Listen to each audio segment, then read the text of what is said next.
Senhoras e senhores, muito boa tarde. Mais um domingo, mais uma tarde de domingo, uma bela tarde de domingo. E com ela, iniciando mais um Aos Vivos em nome de Samba Manifestação. Manifeste essa marca. Semana passada nós tivemos aqui nossa querida amiga Eufrásia Maria, que dialogou muito com a gente sobre a questão da Defensoria Pública, o trabalho da Defensoria Pública nesse momento de pandemia em defesa da democracia. Tivemos aqui também o professor de yoga, Carlos Henrique Viardi, na semana anterior, falando sobre a importância do yoga, sobre a importância da espiritualidade e de ter um corpo, mente e também os hábitos, né, equilibrados para que a gente consiga ter uma vida mais saudável, né? E é uma alegria muito grande receber essas pessoas aqui. O primeiro programa, um programa de estreia, teve a presença do meu amigo querido Samuel Lourenço, falando sobre a vida do egresso na ressocialização nessa nossa sociedade tão discriminatória, tão cruel. E hoje eu vou receber um grande amigo, uma das pessoas mais gentis que eu conheço, um homem muito qualificado, mas que tem uma humildade incrível, gigantesca, que é o meu amigo, professor ambientalista, professor da Unirio, Celso Sanches. Sem mais delongas, só dizer para vocês que quem ficar até o final e assistir a nossa live, depois no finalzinho vai ter uma promoção da Samba Manifestação, aquela promoção que toda semana tem, mais especial para vocês que participam. E aqueles que não puderem acompanhar o programa agora, depois vai estar no Instagram, aqui mesmo no Instagram, através do IGTV, vai estar no meu canal no YouTube, David Domênico, e vai estar também lá no Facebook, no meu perfil do Facebook. Beleza? Vamos, sem mais delongas, chamar o nosso convidado da tarde de domingo, meu amigo Celso Sanches.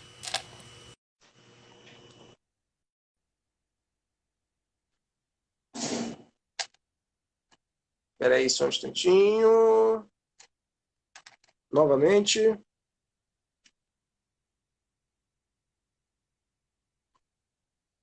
Tomando um cafezinho enquanto espero. Olha ele chegando aí. Tá chegando. Vira a câmera, querido. Vira a câmera. Tá a câmera tá aqui. de frente pro... Isso, olha que coisa linda. Isso é uma beleza ímpar, rapaz. Isso é uma beleza de alma. Uma beleza física, meu amigo, meu querido amigo. Celso Que Sanches, honra. Que honra estar aqui contigo essa tarde. Puxa vida, que alegria enorme. Muito obrigado por esse convite maravilhoso. Estou muito feliz de estar aqui. Uma honra enorme. Obrigado, meu amigo. Não podia deixar de te chamar para participar desse meu programa, esse projeto que eu estou iniciando. A gente está conversando, batendo papo. Programa aos vivos, para as pessoas vivas, para as pessoas que estão ligadas nos acontecimentos desse mundo, né, cara? Nesse momento tão difícil de pandemia. E eu queria que você fizesse as suas considerações iniciais, falasse um pouquinho de você para essa galera que ainda não te conhece, que não teve o prazer de conhecer quem é Celso Sanches, ambientalista, professor da Unirio e grande amigo, uma das pessoas mais gentis que eu conheço. Poxa, meu amigo, muito obrigado. Fico muito honrado de estar aqui conversando contigo. Eu sou um professor brasileiro, um trabalhador que busca com a sua dignidade fazer a sua parte, né, nesse planeta. Sou alguém que escutou o chamado da Mãe Terra e já há algum tempo a planeta, como eu gosto de chamar, porque obviamente uma energia feminina aqui nos abriga, aqui é um ventre comum, é uma casa comum, mas é um ventre comum, como se fosse um útero comum, e de alguma maneira, sei lá, eu acho que essa energia ela pulsa e ela convoca algumas pessoas a estar com ela. Então, a planeta, e mais tarde, quem reafirmou que realmente essa percepção tinha algum sentido foi a Elza Soares, né? Porque ela diz, Deus é mulher. Sem dúvida nenhuma, Deus é mulher, num grande, grande trabalho musical dela, essa musa, essa pessoa inspiradora, ela também, acho que a planeta, né? Essa planeta nos abriga e eu sou um biólogo, professor que está aqui para fazer valer os direitos dessa mãe comum, desse útero comum, dessa casa comum, né? E lutar por ela com todas as forças que eu puder, mas principalmente com poesia, né? Isso é muito importante, né? Eu acho que a própria Mãe Terra é uma poesia. Eu acho que você acabou poetizando todo esse movimento, colocando a mulher como a mãe de todos nós, né? Na verdade, a Terra como uma mulher mãe de todos nós, né? Mãe de todo esse ecossistema. E é maravilhoso, cara. É um prazer maravilhoso ter você aqui. Poxa, que honra. Eu já honra. começo te fazendo uma pergunta assim, sobre essas questões. A gente aqui sempre esclarece, muitas pessoas não têm um entendimento de como funcionam as coisas. E aí eu pergunto, para um ambientalista e um educador como você, a gente está vivendo esse pandemônio da pandemia. Quais são os desafios e as dificuldades para educar e militar na defesa do meio ambiente, nesse momento agora? Muito importante. A primeira percepção que a gente tem que ter é que a luta pelos direitos da Terra é a luta pelos direitos humanos. Não está separado o ecocídio que está acontecendo nesse momento, que a gente tem um sinistro no meio ambiente, né? um falsário, né? Ocupando o cargo de presidente da República, mas também um outro falsário ocupando o cargo de ministro do meio ambiente. Né? Uma desonra para esse país ter esse sujeito ecocida que um dia vai responder por essas atitudes dele, um dia a Mãe Terra vai cobrar dele, né? Tudo que ele está fazendo.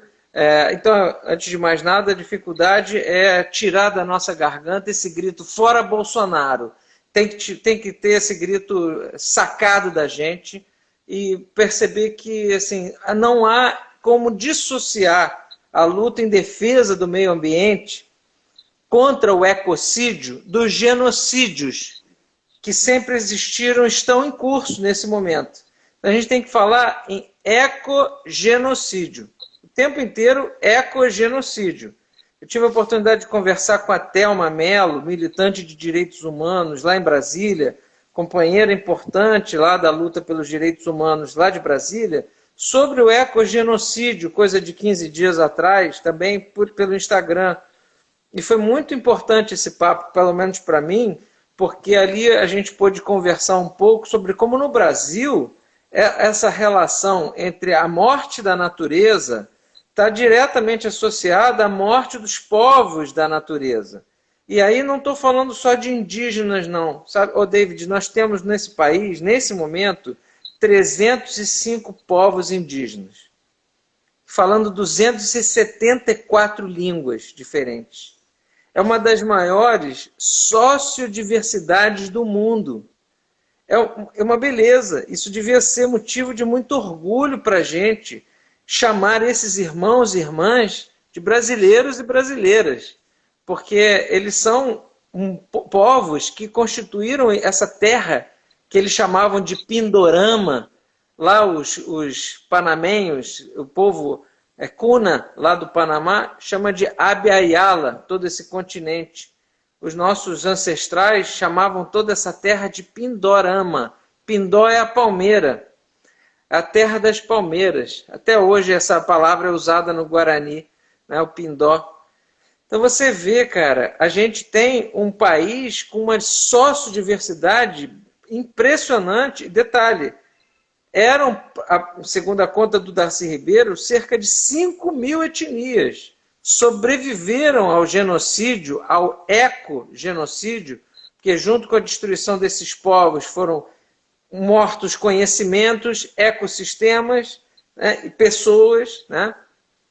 Além disso, nós temos a contribuição fundamental, matricial, matrística, de 5 milhões a 10 milhões de pessoas vindas de forma sequestrada e escravizada durante séculos, né, de África. Né? Então, essa situação que não é um amálgama, não é uma junção, não é democracia racial, nunca, não tem mito da mistura das raças. Isso tem que ser dito já, chega, basta. Tem que se dizer assim, há um genocídio em curso, Há um ecogenocídio em curso. É o país que mais mata, a polícia mais mata no mundo. E a gente sabe que é o genocídio sobre a população negra, são jovens negros que estão sendo mortos aos milhares, com números de guerra civil, superando os números da guerra da Síria.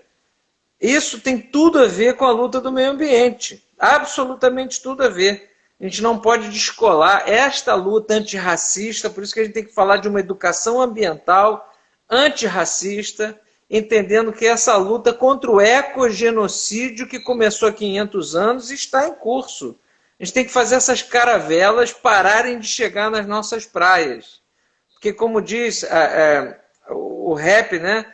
Todo camburão tem um pouco de navio negreiro, tem um pouco de caravela em cada pedaço, de cada carro de polícia.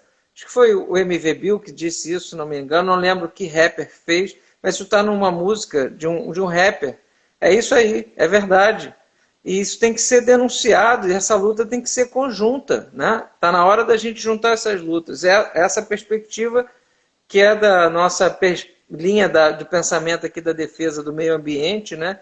E da dificuldade que às vezes a gente tem de pessoas que defendem a natureza, o meio ambiente, entenderem esse componente racial.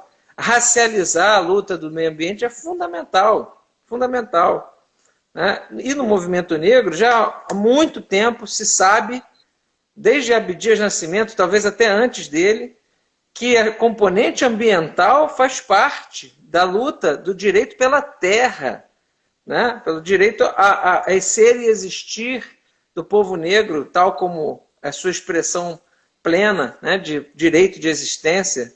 Né? Então isso já está presente lá no quilombismo, no movimento negro a gente vê um ambientalismo, mas no ambientalismo a gente ainda não vê o componente racializado desse debate, entendeu? Eu acho isso importante nessa linha hoje, nossa, aqui ainda mais no Rio de Janeiro, ligar as coisas, né? Não, eu acho que é fundamental isso que você está colocando, e você traz uma reflexão e uma ideia sobre a questão do chamado ecogenocídio, que quando esse país foi invadido com a desculpa de descoberta para um processo eurocêntrico, etnocêntrico implantado no nosso país, ali começa a desigualdade. Ali começa o massacre, o genocídio e o ecocídio.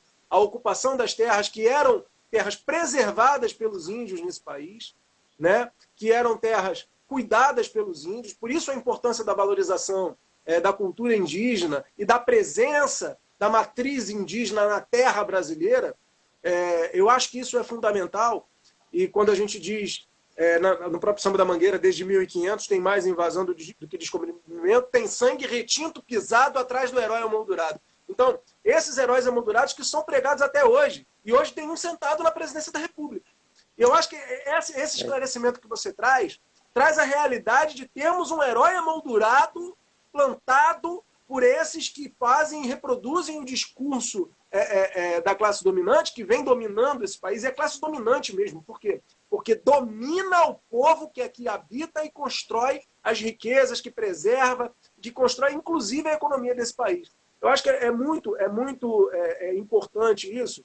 E aí a minha segunda pergunta ela vem de encontro a isso. Porque, assim, sabendo dessas dificuldades, nós que militamos nos direitos humanos, e se você for ver que a luta pela democracia ela não pode estar desatrelada à luta pelo meio ambiente e à luta pelos direitos humanos no geral. Não adianta o cara dizer eu sou um democrata só para ter o direito de falar que sou um democrata. Ele precisa dizer eu sou um democrata porque eu luto e reivindico o direito a todas as raças, a todos os lugares, ao acesso de todas as coisas e ao fim da desigualdade. Não adianta uma pessoa pregar a desigualdade e pregar a democracia ao mesmo tempo. Defender que existe uma possível desigualdade e pregar a democracia ao mesmo tempo. Então, a minha pergunta que vem é o seguinte. A gente sabe que esse momento é um momento que a questão da luta e da educação pelo meio ambiente ela fica prejudicada e tensionada, né, nas dificuldades. Mas sempre foi, é uma coisa que sempre existiu. Não é porque estamos em pandemia que temos essa dificuldade. Como é que você vê a sociedade brasileira com a preocupação e o engajamento né, a capacidade para fazer esse processo. Porque não existe luta pelo meio ambiente só de militantes. A população precisa estar inserida nisso, né? E aí como é que você enxerga hoje o grau, o nível, o estágio de conhecimento e engajamento da sociedade no cuidado com o lixo, na importância da preservação, da reciclagem, na importância da preservação do meio ambiente e dos índios, da importância da cultura, da valorização da cultura indígena? Como é que você vê a sociedade? Poxa, eu vejo com muita tristeza que a gente tem uma diferença gritante entre classes sociais, né? Eu vejo entre os mais ricos um discurso de reciclagem, de comer menos carne, de fazer coleta seletiva, de ter preocupações com relação ao meio ambiente, que parece que é um meio ambiente fora deles. Totalmente externo. Um meio ambiente que está na loja, que está dentro do shopping, que está dentro do jardim cuidado por um paisagista, está na praia de exclusividade de uso deles, está nos esportes da natureza, está numa visão de natureza fora deles. E quando a gente vai ver os discursos de tomada de consciência dentro do MST, nas favelas, no MTST, no Movimento dos Trabalhadores Sem Teto, no movimento de luta por moradia, no MNLM, e em outros movimentos sociais, Brasil afora, nos movimentos indígenas, pela articulação dos povos indígenas do Brasil, a APIB, pelos coletivos de defesa dos povos indígenas, como o coletivo que eu participo em Oirueté, de defesa dos direitos à educação dos povos Guarani aqui e Pataxó aqui do estado do Rio de Janeiro, que aproveito para saudar os companheiros e companheiras Pataxó e Guarani. O que a gente vê é totalmente diferente. É uma natureza que eles estão reivindicando como consciência da sobrevivência. O direito à terra, o direito à agroecologia, que é muito diferente do direito a comer comida vegana, nada contra. Acho importante a gente ter a preocupação com o alimento, muito séria a questão do alimento, mas tem que se entender que comer hoje de forma saudável é um privilégio. Porque a comida para pobre é uma comida que sofre o que a gente chama de nutricídio. É uma morte programada dos pobres pelo grande arsenal de agrotóxicos que, inclusive, o Brasil usa e está liberando desesperadamente. O Brasil é uma espécie de depósito do resto químico de todos os outros países do mundo, principalmente Europa e Estados Unidos, que vem para cá na forma do que eles chamam de defensivos agrícolas, que chega a ser jocoso, né? Que defende quem exatamente, né? Então nós temos hoje aviões de fumegação passando toneladas de agrotóxico em cima de comida para massa. Tá? Você chega no supermercado, os supermercados são praticamente veneno. E não é puro, veneno ensacado. E não é de se estranhar que esses mesmos supermercados tenham feito e tenham lobbies fortíssimos contra a agroecologia e contra a agricultura familiar. A gente vê a luta dos movimentos dos pequenos agricultores, por exemplo, em reivindicar o direito a uma alimentação saudável, sem agrotóxico, livre de agrotóxico, a campanha Brasil livre de agrotóxico, as denúncias que vem se fazendo a nível, inclusive, mundial, do que significa o uso exagerado de agrotóxicos nas lavouras brasileiras. E o que a gente vê nesse momento é que parte dos processos de tomada de consciência da juventude, principalmente de periferias, como a gente vê ONGs como o Verdejar, lá no Alemão, movimentos como o Permacultura Lab, que é um grupo de agroecologia que trabalha lá em Paciência, numa escola pública, e planta uma agrofloresta lá no Pistão, né, lá em Campo Grande, tenta fazer movimentos alternativos e reivindicar o direito à alimentação, como vê as militivas, companheiras lá da Zona Oeste, que lutam pelo direito da agricultura familiar no município do Rio de Janeiro. A gente tem várias iniciativas de pessoas que percebem que essa questão da alimentação, do direito à terra, tem a ver com a questão ambiental que não está fora, está dentro da vida. Essa é a principal diferença. entre uma visão rica, eco-soft, eco-light, eco não sei o quê, que acha que o meio ambiente é fora e que basta a gente criar determinadas regras de coleta seletiva ou de controle da poluição que vai resolver. E do outro lado, as pessoas dizendo assim, eu tenho que ter direito à terra, direito a ser e existir na terra, a alimentação saudável, livre de agrotóxicos, ou seja, o meio ambiente não está lá fora, está dentro do meu corpo, está dentro de mim, e eu sou o meio ambiente. Essa acho que é a principal diferença que eu vejo, e esses dois Brasis que estão em disputa. Um Brasil irreal, que é o Brasil das fake news, que é o Brasil eu chamo do Brasil com Z, como diria o Aldir Blanc, né? Do mito fake do Brasil com Z, que a gente tem essas pessoas que gritam mito, que é um mito fake, totalmente feito de fake news, de um Brasil com Z, e como diria o Aldir Blanc, dizer, o Brasil com Z está matando o Brasil com S. O Brasil com Z não merece o Brasil com S. Esse Brasil de gente de verdade, gente trabalhadora, gente que enfrenta o coronavírus no BRT para trabalhar para o senhorzinho que come comida vegana, né? Então essa luta de classes que literalmente a gente está enfrentando passa também pela visão diferente de acesso ao meio ambiente que a gente está discutindo. Aí eu vejo dois caminhos, tentando te responder. Um Brasil que acorda para o meio ambiente como direito de comer saudável, de estar na terra, de ter a sua própria pedaço de chão, e um Brasil fantasioso de fake news, que onde parece que está tudo normal, né? E não está. Assim, não vou cansar nunca de te agradecer por estar aqui, batendo esse papo comigo, porque você traz esperança, cara. Por que você traz esperança? Porque a gente saber que existe resistência no meio desse povo sofrido.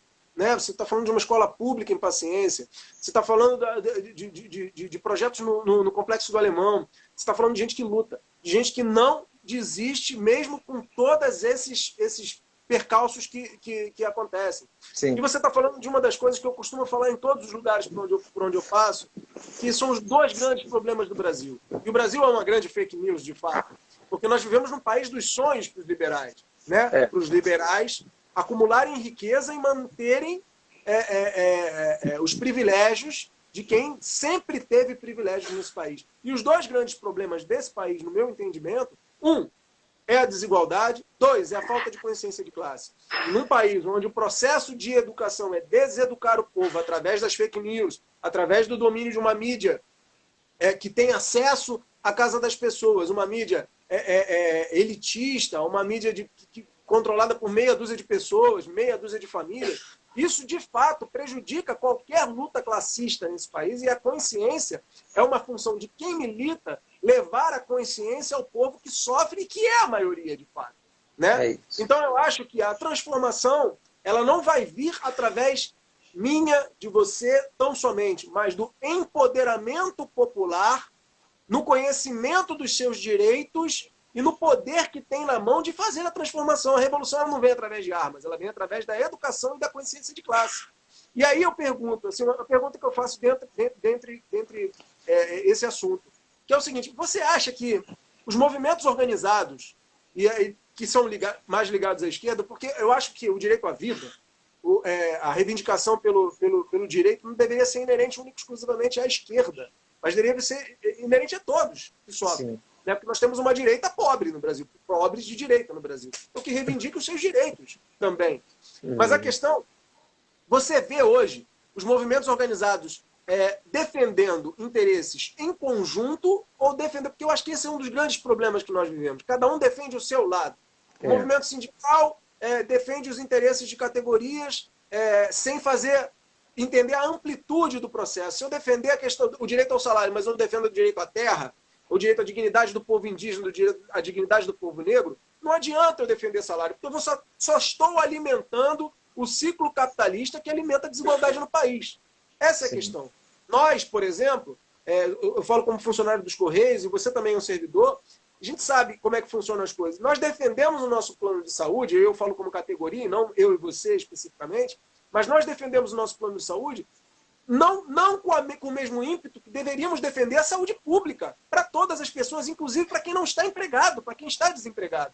E hoje se reflete o caos mais do que latente na saúde pública brasileira, tendo em vista a questão da pandemia. Então é muito grave isso. Então eu pergunto a você, você acha que os movimentos organizados, eles se fazem a correlação de forças para lutar pelos direitos humanos? Poxa, infelizmente esse é o desafio, né? Esse é o desafio. E ontem foi o Dia da Mulher Negra Latino-Americana. Aproveito para saudar o dia 25 de julho como um dia de luta, né? Não é um dia para você dizer parabéns para a sua amiga negra, né?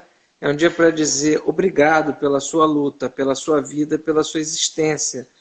E vi coisas muito bonitas acontecendo ontem, partidos políticos fazendo o debate sobre a questão da presença das mulheres negras nas suas bases, né? Principalmente partidos de esquerda, onde essa temática está presente, mas não deveria ser só da esquerda, deveria ser de todos os partidos que se entendem interessados na construção da democracia brasileira, porque toda a riqueza desse país está nos ombros e nos ventres, é fruto dos ombros cansados e dos ventres, das costas lanhadas e dos ventres das mulheres negras. É a base da pirâmide econômica brasileira que sustenta toda a riqueza desse país, toda a riqueza, até hoje, séculos depois. Então, infelizmente, isso parece uma novidade. E não deveria ser. E olha que ainda é dentro de partidos só de esquerda. Não vi partidos de direita fazer esse movimento, que é uma pena. Isso tem que ser um movimento de todos os pensares, de todas as ações da sociedade, o que é uma pequena pílula para você entender o desafio que é justamente procurar as convergências. Eu gosto muito do que um intelectual, que é outra palavra que a gente massacrou, né? O intelectual foi identificado muito como alguém privilegiado e rico, né? E não é verdade isso. Tem muitos intelectuais camponeses, quilombolas, indígenas, está aí Ailton Krenak, está aí entre a Eliane Potiguara, escrevendo teses, poesias, literaturas, está aí Márcia Cambeba com sua poesia, está aí um monte de gente. Eu queria aproveitar para dar um desses nomes, que é o Nego Bispo. Nego Bispo, Antônio Bispo, meu amigo, camponês, quilombola, liderança lá do Piauí, escreveu um livro importantíssimo, Colonização Quilombos, e ele é um intelectual de referência para mim, né? Para muitos usam Heidegger, Wittgenstein como referência, nada contra, Bourdieu, Sartre, nada contra, mas os meus intelectuais de referência são Krenak, Bispo, Márcia Cambeba, Sandra Benites, né? São as pessoas com quem eu prefiro andar, né? Mãe Torodi, né? Enfim, muita gente importante que, nossa, se começar a fazer essa lista, ela é enorme. E entre elas, você também, meu irmão, você também é um desses intelectuais pesados, importantíssimos para o país, que você que me enche de esperança. Você sabe que em vários momentos assim de desespero, de momentos assim, quando o Bolsonaro se elegeu, quando a gente vê assim, as coisas que ele fez, não só quando ele se elegeu, mas em outros momentos também, para ganhar força, para respirar fundo e seguir em frente, eu escutei o teu samba. É o teu samba quem me dá axé, me dá o ti, se você precisar, se quiser chamar como os chineses chamam, né? O ti, o ki dos chineses, japoneses, né? Essa energia da vida, ela vem dessa coisa sagrada que é o samba, e você, para mim, é um desses intelectuais generosos que presenteiam o mundo com esperança. Você é uma semente de esperança, não tenha dúvida disso, para mim, para muita gente. E salve a Mangueira também, que também é um terreno fértil de tanta gente inspiradora, nossa, com uma tradição enorme. Eu sou mangueirense, graças a Deus, graças aos deuses e às deusas, e você está lá próximo da Mangueira, uma coisa que para nós mangueirenses, de coração, nos enche de orgulho, de alegria, né? Enfim, e acho que falta muito essa união mesmo. E o bispo, voltando à história do bispo, o que ele mais dizia é isso, é a gente entender que a gente tem que achar uma comunhão entre o povo da cidade e o povo do mato, né, os quilombolas, os não quilombolas, e aí vai. São intelectualidades outras, e ele chama isso de confluências. Ele tem um nome, uma teoria sobre isso. As confluências vão gerar o que ele chama de transfluências. As confluências e as transfluências, que vão produzir uma coisa nova. A criatividade vem das confluências e transfluências. Eu vou muito com o bispo, acho que a gente está precisando fazer exatamente essas interações. E tem tido sim. Na universidade pública, quando ela tem um projeto popular, aparece, volta e meia, a possibilidade desses diálogos de saberes. No samba, isso já se faz há muito mais tempo, também tem. O samba é um lugar de confluências e transfluências. Né? Você sabe disso melhor do que eu. As esquinas, as encruzilhadas, como diria Luiz Rufino, companheiro Luiz Rufino, autor do livro Pedagogia das Encruzilhadas, quem eu quero sugerir muito para um papo aqui contigo, grande parceiro de Luiz Antônio Simas, outro intelectual que vai buscar nos terreiros, nas sabedorias afro-brasileiras, transcendentais, nas religiões de matriz afro-brasileira, na Umbanda, no Candomblé, elementos para teorias potentes demais, para confluências e transfluências. Então, eu acredito que sim, há lugares, mas há muito que se fazer, ainda está longe demais. Ainda vejo partidos de esquerda só discutindo essa temática e discutindo ainda como se fossem novidades. Na verdade, isso tem séculos de atraso, né? Séculos de atraso. Eu penso por aí. Eu acho que você esclareceu muito bem com relação a isso. Existe resistência, existe a vontade de fazer, mas muitas vezes aquelas pessoas que hoje controlam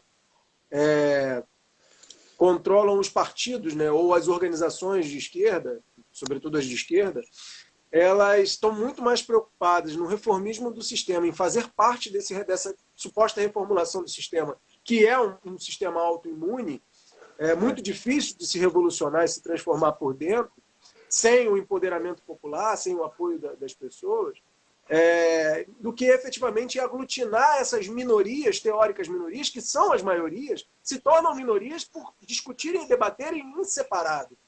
Eu estive conversando um tempo atrás com a deputada Jandira Fegali, que vai estar no nosso programa no dia 23 de agosto, conversando aqui com a gente, e ela falou para mim, o que une, ou o que pelo menos deve unir todas as correntes, sejam de esquerda ou de direita, é a pauta democrática. E aí a gente discute o que é de fato a democracia.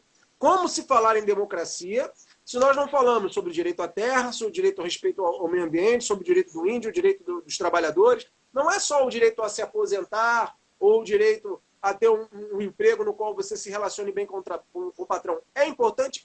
Mas toda luta que envolve a questão das desigualdades no Brasil, ela precisa estar atrelada para que no momento em que nós puxarmos uma greve, qualquer greve se torne uma greve geral.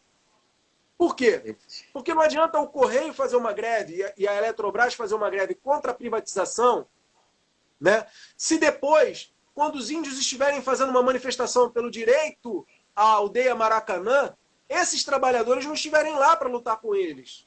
Perfeito. Não adianta, se o movimento sindical puxa uma greve geral, se o movimento negro não está inserido nessa discussão. Se o movimento de mulheres e o movimento LGBT não está inserido nessa discussão, que são pessoas que sofrem. A desigualdade, ela atinge os privilégios de quem é privilegiado nesse país, ela atinge diretamente a todos os que sofrem com a desigualdade. A desigualdade é o grande problema. E a falta de consciência de classe é que desune todos nós.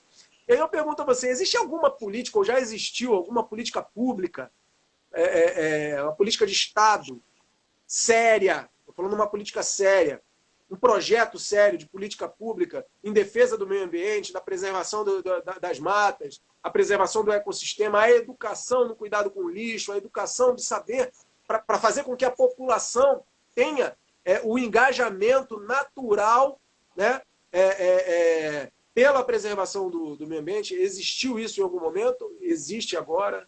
Poxa, você toca num ponto que também é daqueles imprescindíveis da gente falar. Nós estamos vivendo o maior retrocesso histórico de décadas na área ambiental. Existiu, sim, o Brasil foi vanguarda mundial, modelo mundial para a defesa do meio ambiente. A Constituição brasileira e seu capítulo sobre o meio ambiente, o artigo 225, que diz assim: todos têm direito ao meio ambiente ecologicamente equilibrado, bem de uso comum do povo, impondo-se ao poder público e à coletividade o dever de defendê-lo e preservá-lo para as presentes e futuras gerações.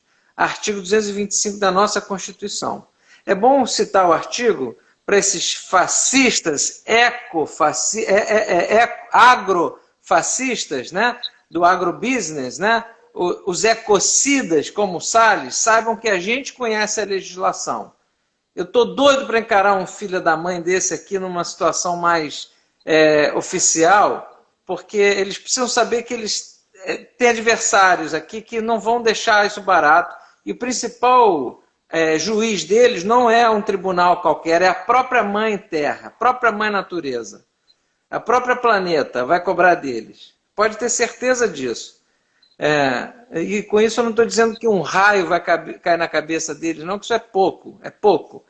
Mas é dizer assim, nós já fomos vanguarda global na defesa do meio ambiente. Nós temos artigos, um sistema nacional de meio ambiente. Nós temos uma política nacional de educação ambiental, a Lei Federal 9795 de 1999. Nós temos tínhamos um órgão gestor da Política Nacional de Educação Ambiental. Você imagina um órgão gestor que cuidou da institucionalização, da implementação, da avaliação das políticas de educação ambiental. Isso tudo foi por água abaixo a partir de janeiro do ano passado, né, quando o Bolsonaro assume o comando desse país, de uma coisa que até hoje eu me acordo todo dia e pergunto como é que isso aconteceu, né? E como é que a gente vai fazer, cada um de nós aqui, para que isso não aconteça nunca mais, né? Porque é triste demais ver isso acontecer. E aí você me trouxe, nominou aqui uma companheira maravilhosa, querida companheira de luta, uma das mulheres que a gente tem um patrimônio desse país, que é a deputada Jandira Fegali. A companheira Jandira, ela fez uma coisa muito bonita e recentemente ela cedeu as contas das redes sociais dela para uma grande companheira nossa. Aproveito para mandar um beijo enorme para Ellen Ferreira. Ellen Ferreira é militante, combativa. Até quero te indicar para você conversar com a Ellen aqui. A Ellen é uma mulher negra, mãe, militante lá do Morro da Providência, guerreira dos direitos humanos, na luta dos estudantes da pedagogia, minha aluna, né, que na verdade é minha mestra, né, essas alunas que são na verdade as nossas mestras, né, o professor tem muito dessa sorte, né, de achar que ele é que é o professor, né? Na verdade ele que está aprendendo. Ela é uma das minhas professoras de vida, né? A disciplina que ela me dá aula chama-se Vida, né? E ela, mãe de 3 meninas e coordenadora, junto com as mães, do projeto Pretinhas Leitoras, que eu recomendo muito quem está assistindo a gente aqui conhecer. Pretinhas Leitoras nas redes sociais, um trabalho lindíssimo, que as meninas já mostram que a nova geração que está vindo aí é outra coisa, muito consciente da questão racial e da luta pela democracia, que não é a luta da democracia racial, é a luta da democracia verdadeira, real, que é a que denuncia o mito da democracia racial, né? A democracia real é aquela que vai no sentido de reconhecer esses corpos, esses sujeitos, né, com os quais a gente encontra outras possibilidades de ser e existir. E aí eu, poxa, aproveitar para mandar um abraço também para os companheiros e companheiras trans na luta LGBTQIA+, que têm dado contribuições incríveis para pensar, por exemplo, os acúmulos do campo das teorias queer, da luta LGBTQIA+, para a área ambiental, por exemplo. Né? A Gleice Maria fez mestrado comigo estudando exatamente isso. Aproveitar para mandar um abração para a Gleice. Estudou justamente como a educação ambiental se relacionava com essa temática das sexualidades e das lutas de gênero, da transgenericidade e por aí vai. O Renato Monteiro, a professora Alice Pagan, a Véscla Vasconcelos, que eu também gostaria de te sugerir para vir bater um papo aqui, militante LGBTQIA+, importantíssima, poxa, e tantas pessoas, né? A Lucy, paleontóloga, incrível pesquisadora paleontóloga, que tem, na perspectiva da mulher trans, feito ciência de ponta no Brasil, mostrando que esses corpos também fazem ciência, sim, de ponta. Então, todas essas demandas e possibilidades de ser e existir como reexistência. Isso é que eu acho que é o ponto importante. Nós não estamos vendo lá, o Nego Bispo fala o tempo inteiro isso. Eu também escutei isso de várias companheiras quilombola, lá no quilombo da Machadinha, em Quissamã, onde está a professora Ruth Costa, no quilombo Mata Cavalo, em Mato Grosso. Também escutei isso em várias aldeias, que elas dizem assim, Dona Lídia, lá em Cambuinhas e mais tarde Maricá, todas elas diziam assim, nós não estamos só fazendo resistência, nós reexistimos, reinventamos e insistimos em reexistir. Esses corpos reexistem. Então, a democracia que a gente quer é a democracia da reexistência, do reconhecimento de todos e todas pelo seu direito de ser e existir em plenitude, dentro do que eu chamo de terresistência, que é existir em plenitude com essa planeta, com essa mãe comum, com esse útero comum, com esse ventre comum. Que coisa linda, cara. Quando eu digo que você traz esperança, é porque de fato traz. Você trouxe um dado interessante que fala sobre a questão das políticas públicas que foram implementadas até o início de 2019. Olha a importância da democracia e a democracia com participação do empoderamento popular. Mesmo com tantas políticas praticadas por políticos eleitos dentro da democracia representativa, nós tivemos uma dificuldade muito grande, nós estamos tendo uma dificuldade muito grande em manter esses projetos e até em ampliar, em tocar e dar conhecimento pela falta de consciência classista e empoderamento popular. Porque, sem dúvida nenhuma, com todo o discurso que foi feito durante a eleição, se nós tivéssemos um povo empoderado, Bolsonaro não estaria no poder. E a pesquisa que saiu essa semana, dando ele como vitorioso na eleição para 2022, também não aconteceria com todas as atrocidades que estão sendo feitas, retrocessos como as queimadas que aconteceram ano passado. Hoje nós estamos vivendo um momento de coronavírus, mas ano passado tivemos óleo nas praias e queimadas acontecendo nas florestas brasileiras, índios sendo dizimados nas aldeias, assim como há décadas não aconteciam. Como há décadas não acontecia no país. Então, assim, coisas graves que já aconteceram, não é por causa da pandemia que vivemos o pandemônio. Desde o dia 1º de janeiro de 2019 vivemos um pandemônio no Brasil. Muito triste isso. Muito triste. Vou te fazer uma pergunta aqui, falando sobre a questão dos índios. Especificamente, que eu sei que a gente, inclusive, se conheceu pessoalmente na aldeia Maracanã, numa mesa de um debate maravilhoso com o Leandro Vieira e outras figuras incríveis que participaram. E eu queria que você falasse sobre a importância da cultura indígena na nossa formação quanto preservação do meio ambiente, né? Falar sobre a criminalização da cultura indígena e do índio no país. E uma pergunta assim básica, que fala inclusive sobre a questão da luta do movimento sem terra e da democracia. existe reforma agrária séria no Brasil sem que nós devolvêssemos ao povo indígena as suas terras? Boa, muito boa. Não, não tem. Isso significa praticamente todo o litoral do Brasil, todas as mansões, né, que são usadas muitas vezes só uma vez por ano, né, quando são usadas, né, serem de fato expropriadas e transformadas em escolas públicas, hospitais e moradia para os povos indígenas. Eu sou a favor de uma expropriação nesse sentido. Pegar todos os condomínios de luxo, escolher dos mais caros para os mais baratos, porque ali a gente tem mais infraestrutura e dá para quem mais precisa. E retomar essa terra e transformar toda essa terra e esses espaços na repartição justa da riqueza, porque esses ricos não pagam impostos, a maior parte dessas mansões é posse, e que isso seja o justo, que isso vire escola pública, universidade pública, hospital público. Eu vou muito por aí. Se assusta aos ricos o que eu estou falando, é melhor começar a me ouvir, porque isso é melhor que a gente tenha alguma medida ponderada nesse sentido, senão, quando acontecer uma revolução, isso vai acontecer na força, na marra. Vai ser assim.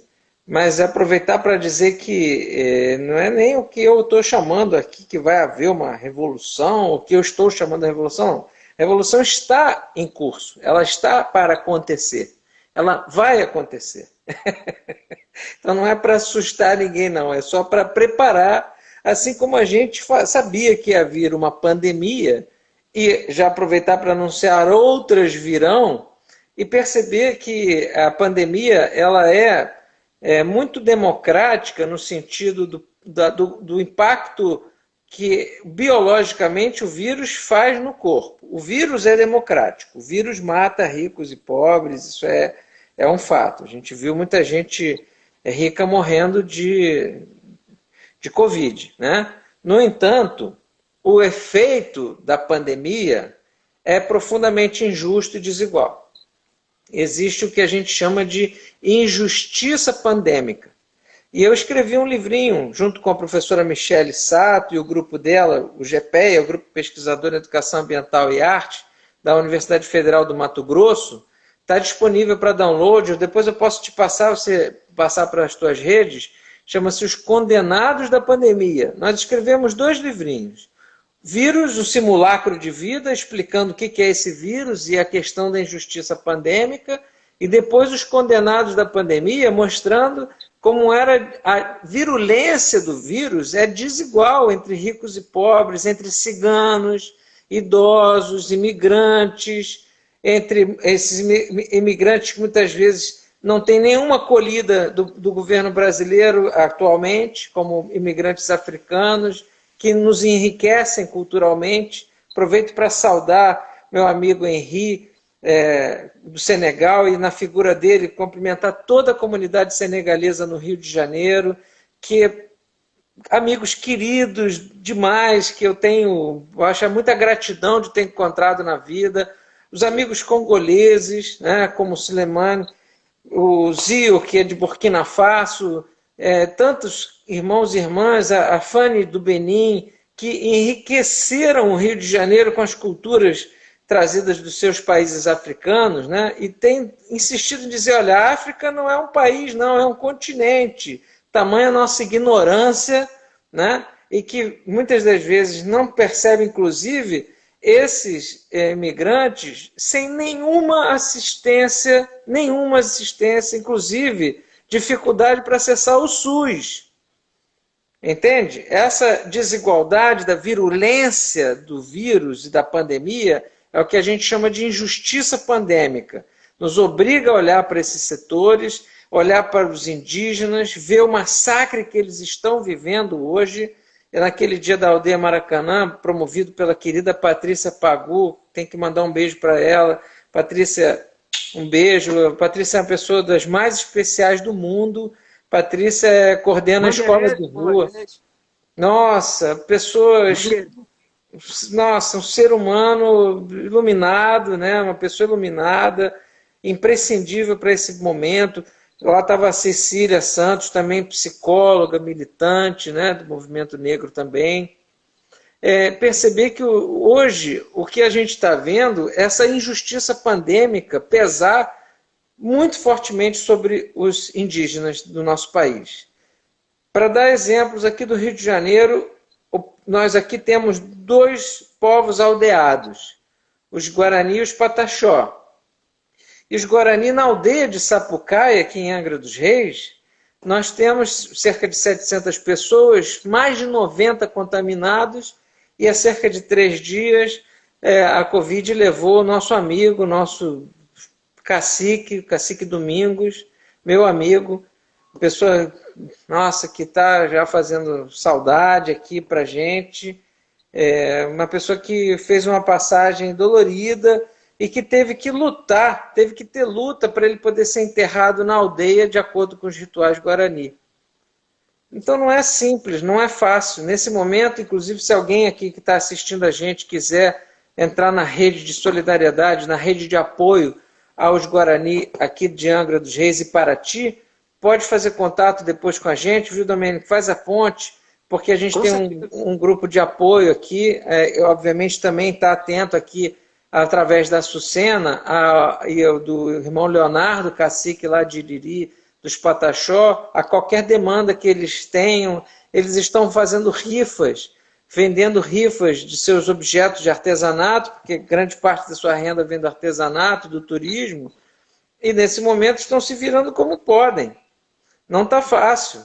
Então é um segundo massacre. A falta de assistência do Estado e depois o sujeito tem que se virar como pode.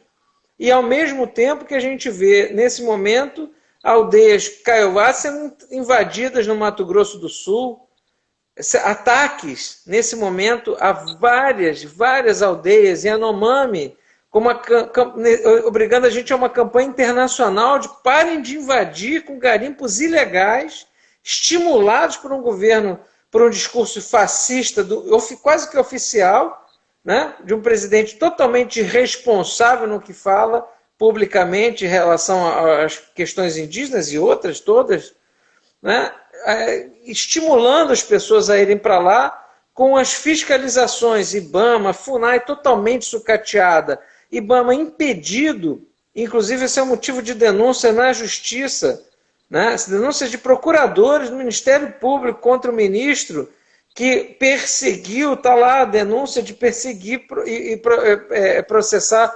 servidores da fiscalização do IBAMA. Isso foi matéria do Fantástico, que tentava impedir o garimpo ilegal, que se espalha como um câncer, que se espalha, se alastra como se fosse um fogo em palha, para o Brasil afora. 3.000 quilômetros quadrados de desmatamento associados exatamente a essas ações ilegais, e essas áreas de desmatamento, predominantemente em unidades de conservação, áreas indígenas e quilombolas. É um massacre que nós estamos vivendo, um etnoecocídio, um genoecocídio. Nesse caso, etnoecocídio, porque é sobre populações indígenas e quilombolas, né, mas predominantemente indígenas nesse momento. Né? E fora que assim, a experiência desses povos com vírus e com a guerra bacteriológica que os brancos fazem não é antiga. Então, é muito pesado, sabe, que a gente está vivendo. É um massacre, precisa ser denunciado mesmo e exige de nós todos, que estamos aqui no Rio de Janeiro, no Sudeste, em cidades, em lugares onde a gente pode ter acesso à imprensa, a um grupo de zap que esteja dentro da sua bolha bolsonarista, tentar furar essa bolha com esses dados de realidade que realmente o que a gente está vivendo é imponderável, impensável, é genocídio total, é um genocídio, nesse caso também de populações indígenas. É um absurdo. E eu acho assim, que a gente que tem esse privilégio, porque eu me considero um privilegiado de morar numa cidade como o Rio de Janeiro, de ter acesso à internet, ter acesso a todas essas informações. Tem que partir de nós todos essas denúncias, fazer isso acontecer.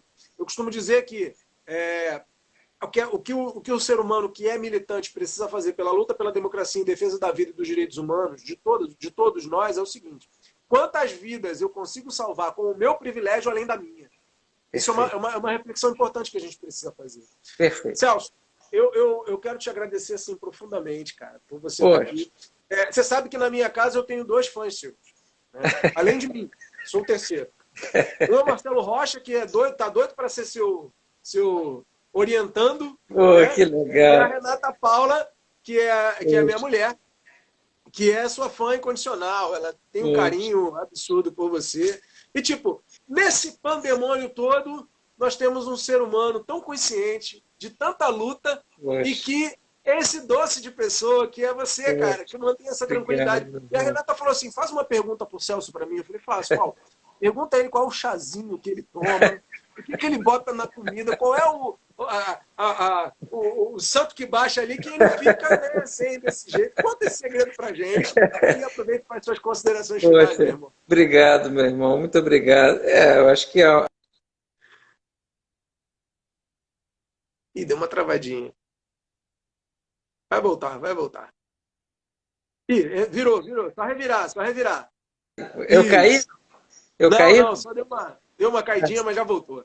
Eu vou ler para você uma poesia. Maravilha.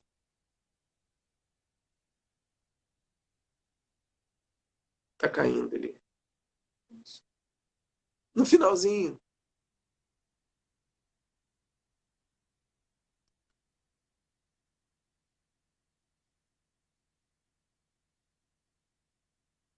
Ah, que pena. Celso tá caindo. Deixa eu aproveitar para falar aqui, então. Ah, voltou. Eu vou tentar fazer o seguinte, eu vou tentar colar aqui. Vira aí, tá virado. Isso. Vou tentar colar aqui uma poesia para ler aqui para você, para fazer meu encerramento. Espera aí. Deixa eu ver se eu consigo. Vamos ver.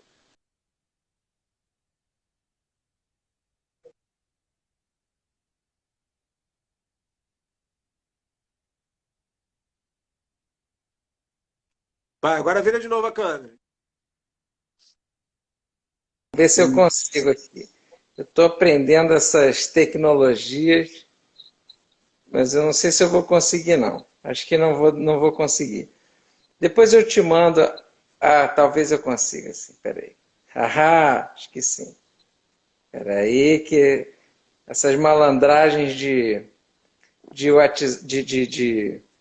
internet eu estou começando a pegar agora. Peraí. E eu acho muito importante, acho que para manter a calma nessa hora, regar os afetos, né? Regar as amizades, regar o amor, a amorosidade. Isso é o principal, né?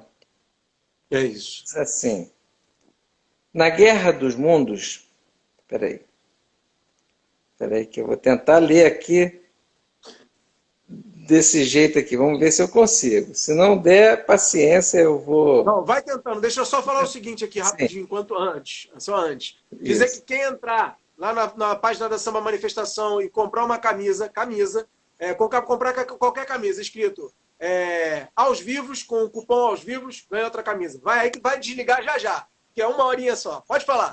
Maravilha. Na Guerra dos Mundos, é do ventre delas que brota a esperança.